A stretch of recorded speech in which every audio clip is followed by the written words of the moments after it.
જય ભીમ સાથીઓ, આવતીકાલે ગુજરાત રાજ્યના ગૃહમંત્રી હર્ષભાઈ સંઘવી જ્યારે કચ્છ આવી રહ્યા છે અને મેં એવું સાંભળ્યું છે કે જનતા દરબાર કરીને લોકોના પ્રશ્નો પણ સાંભળવાના છે, ત્યારે કચ્છ જિલ્લાના અનુસૂચિત જાતિના સળગતા પ્રશ્નો છે અને અમુક જનહિતના પ્રશ્નો છે એને લઈને પણ કંઈક વિચારે એવી અમારી વિનંતી છે. આખા ગુજરાત રાજ્યમાં કચ્છ જિલ્લો સૌથી ટોપ ઉપર છે એટ્રોસિટી એક્ટની ઘટનાઓ બનવામાં, અને અહીંયા પોલીસનું એવું વલણ રહ્યું હોય છે કચ્છ આખામાં કે કોઈ એટ્રોસિટીની ઘટના બને પહેલાં તો ફરિયાદ લેવા માટે સંઘર્ષ કરવો, પછી આરોપીની ધરપકડ થાય એના માટે સંઘર્ષ કરવો અને ન્યાય લેવા માટે સંઘર્ષ કરવો. એટલે જે મેં કીધું કે કચ્છ જિલ્લો એ ગુજરાતમાં ટોપ લેવલમાં છે કે સૌથી વધારે એટ્રોસિટી એક્ટની ઘટનાઓ કચ્છ જિલ્લામાં બને છે. અહીંયા કને વખતો વખત અમુક નેતાઓ દ્વારા પણ, જેમ કે ગત વિધાનસભાની ચૂંટણીમાં પૂર્વ રાજ્યપાલ વજુવાળા દ્વારા અનુસૂચિત જાતિ વિશે અભદ્ર શબ્દો અને અપમાનજનક શબ્દો બોલાયા હતા. એના પહેલાં ગુજરાત પ્રદેશ ભારતીય જનતા પાર્ટીના બક્ષીપંચ ડિપાર્ટમેન્ટના મહામંત્રી કે મંત્રી કોઈ હતા યોગેશ ગઢવી, એમના દ્વારા પણ એક જાહેર મંચ ઉપર અનુસૂચિત જાતિ સમાજને અપમાનિત કરે એવા શબ્દો બોલાયા હતા. આ એફઆઈઆરો માટે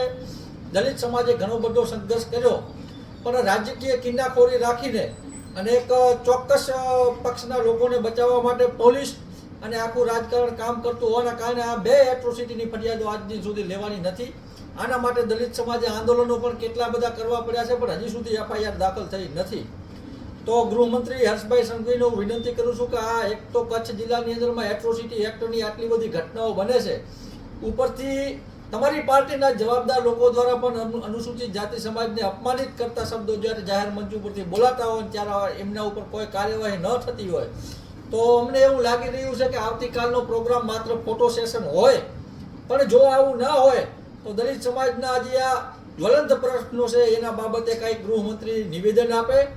કે અહીંયા કચ્છ જિલ્લાની અંદરમાં દલિત સમાજના લોકો સુરક્ષિત છે એવી બાંહેધરી આપે.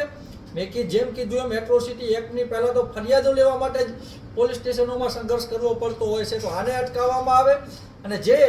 યોગેશ બોક્સા અને વજુવાળા ઉપર જે એટ્રોસિટી એક્ટની ફરિયાદો નથી લેવાની જેના માટે દલિત સમાજે આંદોલન કરવા પડ્યા છે એ ફરિયાદો બાબતે પણ આપ કંઈક વિચારો. અને કચ્છ એ ડ્રગ્સનું હબ બની ગયું હોય ત્યારે આવા ડ્રગ્સને પણ કચ્છમાંથી ખતમ કરવા માટે આપ વિચારો. અને ખાસ કરીને આખા કચ્છમાં જ્યારે દેશી દારૂના અને અંગ્રેજી દારૂના બુટલેગરો દ્વારા આખા જિલ્લાને બાનમાં લઈને બેઠા હોય,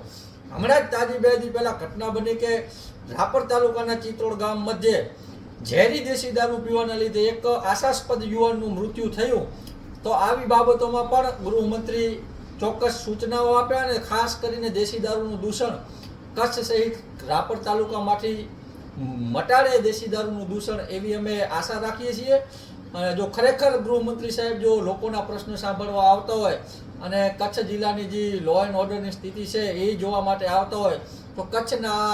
બે ચાર જ્વલંત પ્રશ્નો છે એ પણ ત્યાં કોઈ જાતા હોય તો ગૃહમંત્રી સાહેબને પૂછજો, કારણ કે અમે તો જ્યારે પૂછવા જઈએ એટલે અગાઉથી અટકાયત કરી લેવામાં આવે છે. ગત વખતે જ્યારે મુખ્યમંત્રી સાહેબ કચ્છની મુલાકાતે આવ્યા હતા ત્યારે મેં સમય માંગ્યો હતો મુખ્યમંત્રી સાહેબ પાસે મળવાનો, પણ મારી વાત તો ન સાંભળવામાં આવી, પણ ઉપરથી મને 36 કલાક પોલીસ હેડક્વાર્ટરમાં રાખવામાં આવ્યો હતો. તો હું કચ્છની જનતાને ખાસ કરીને અહીંયાથી હું રિક્વેસ્ટ કરું છું કે આપ જો કોઈ પણ કાલે જતા હોય એ ફોટો સેશન માટે જાય છે એમના માટે નહીં, પણ જે ખરેખરની રજૂઆત લઈને જતો હોય, હું દલિત સમાજના આગેવાનોને પણ અહીંયાથી વિનંતી કરું છું કે જ્યારે કચ્છ ખાતે ગાંધીધામ ખાતે આવી રહ્યા છે ગૃહમંત્રી ત્યારે આ જ્વલંત પ્રશ્નો ચોક્કસ પૂછજો. અને આ પ્રશ્નો ના પૂછવા પડે એના પહેલાં ગૃહમંત્રી સાહેબ બાંહેધરી આપે કચ્છ જિલ્લાના દલિત સમાજના લોકોને અને સમગ્ર ગુજરાતભરના દલિત સમાજના લોકોનો કે જે યોગેશ બોક્સા અને વજુવાળા દ્વારા જે અનુસૂચિત જાતિને અપમાનિત કરાયા હતા એમની ઉપર શું કાર્યવાહી કરી એમનું કદાચ ખાલી નિવેદન લેવા માટે પણ બોલાયા હોય તો એટલી કે અમે એ બાબતે અમે નિવેદન એમનું લીધું છે તોય અમને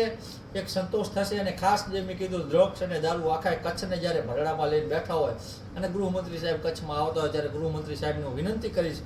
કે આ બાબતે આપ ચોક્કસ કંઈક વિચારો. અને કચ્છમાં જે યુવાનો દેશી દારૂના લીધે મરી રહ્યા છે, કેટલાના પરિવારો બરબાદ થઈ રહ્યા છે, એટલે દેશી દારૂનું દૂષણ કચ્છમાંથી મટાડો અને અનુસૂચિત જાતિના લોકોના પણ પડતર પ્રશ્નો સાંભળો અને એનો નિકાલ કરો એવી અપેક્ષા રાખું છું. ધન્યવાદ.